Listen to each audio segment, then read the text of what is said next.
বৃষ্টি ভেজা সন্ধ্যায় এরকম গরম গরম ধোয়া ওঠানো পেঁয়াজু কে না পছন্দ করে। তো আমি কিভাবে পেঁয়াজুটা বানিয়েছি সেটারই একটা সুন্দর ব্লগ ভিডিও নিয়ে চলে আসলাম। হ্যালো এভরিওয়ান, আসসালামু আলাইকুম। আই হোপ সকলে অনেক বেশি ভালো আছেন। আলহামদুলিল্লাহ আমি আল্লাহর রহমতে ভালো আছি। আজকের ভিডিওটা একদমই ইউনিক ভাবে দেখানোর চেষ্টা করেছি। আজকের পেঁয়াজুটা তৈরি করব আমি চিড়া দিয়ে পেঁয়াজু যে তৈরি করা যায়, আজকে এই ভিডিওটা না দেখলে আপনি কখনো বিশ্বাস করতে পারবেন না। আর খেতে এত বেশি ভালো হয় যে বাসায় একবার হলেও এই চিড়া দিয়ে পেঁয়াজুটা বানিয়ে দেখবেন। আশা করি সকলের অনেক বেশি পছন্দ করে। প্রথমেই আমি 1 কাপ চিড়া নিয়েছি। চিড়াটাকে আমি খুব ভালোভাবে পানি দিয়ে পরিষ্কার করে নিয়েছি। যেহেতু চিড়া পরিষ্কার করতে অনেকটাই সময় লাগে, মোটামুটি আপনি 4-5 বার পানি দিয়ে পরিষ্কার করে নেবেন, তাহলে এর ময়লাটা একদম পরিষ্কার হয়ে যাবে।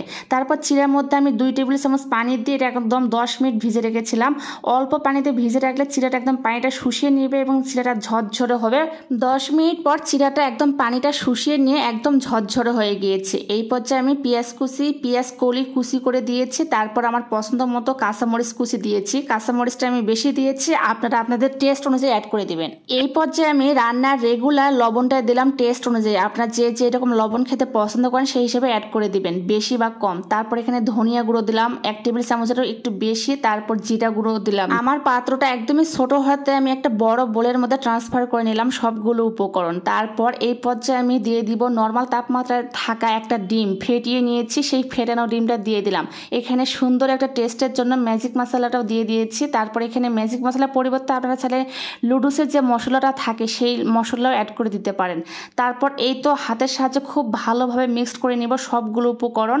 আর যেহেতু চিড়াটা অনেকটা নরম, এই জন্য খুব সহজে ম্যাশ হয়ে যাবে। পেঁয়াজুটা মুসমুসে হওয়ার জন্য এখানে আমি 2 টেবিল চামচ দিয়ে দিলাম চালের গুঁড়া। আপনারা চাইলে এখানে বেসন অ্যাড করে দিতে পারেন অথবা কর্নফ্লাওয়ার, হাতের কাছে ময়দা থাকলে সেটাও অ্যাড করে দিতে পারেন। তবে আমার কাছে মনে হয় চালের গুঁড়াটা দিলে খেতে বেশি ভালো লাগে, অনেক বেশি মুসমুসে হয়। সবগুলো উপকরণ হাতের সাহায্যে খুব ভালোভাবে মিক্সড করে নিয়েছি। মিক্সড করার পর এরকম হাতের 2 আঙ্গুলের সাহায্যে এরকম চাপ দিয়ে ছোট ছোট কাবাব শেপ করে নিব। আপনারা বড় বা ছোট যে কোনো ভাবে করে নিতে পারেন। তারপর এভাবে সবগুলো করে নিয়ে এটা এক সাইডে রেখে দিলাম। এখানে একটা ননস্টিক ফ্রাই প্যান বসাই দিয়েছি।